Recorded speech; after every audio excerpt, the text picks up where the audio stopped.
നമസ്കാരം. ഇത് കണ്ടല്ലോ. ലഹരി കേസുകളിൽ പിടിക്കപ്പെടുന്ന വനിതാ പ്രതികളുടെ ദൃശ്യങ്ങളോ ചിത്രങ്ങളോ പകർത്തുവാൻ പാടില്ല. അതായത് ഒരു ലഹരി കേസിൽ പെണ്ണുങ്ങൾ പിടിക്കപ്പെട്ടാൽ അവരുടെ മുഖം മറയ്ക്കണം, ക്യാമറയിൽ പകർത്തി പുറത്തു വിടരുത്.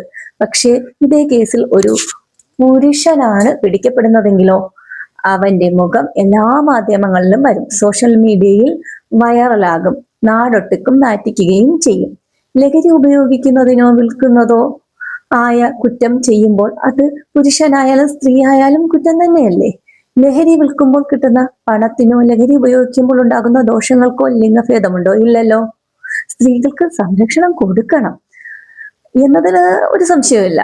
എന്നാൽ ഒരു കുറ്റകൃത്യം നടക്കുമ്പോൾ പ്രതി ആണായാലും പെണ്ണായാലും നിയമപരമായ നടപടികളും സുതാര്യതയും ഒരുപോലെയല്ലേ വേണ്ടത്?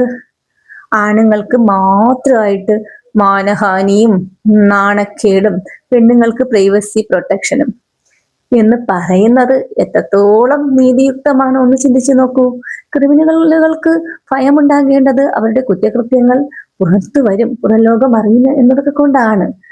ഇതിനിപ്പോൾ ഒരു വിഭാഗത്തിന് മാത്രം ഇങ്ങനെ പ്രത്യേക പരിഗണന നൽകുമ്പോൾ അത് തെറ്റ് ചെയ്യുന്നവർക്ക് കൂടുതൽ ധൈര്യം നൽകുകയല്ലേ ചെയ്യുക?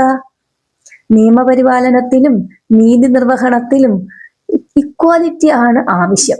കുറ്റം ചെയ്തത് ആരായാലും ശിക്ഷയും മാധ്യമ വിചാരണയും മറ്റെല്ലാവരെയും പോലെ എല്ലാവർക്കും ബാധകമല്ലേ?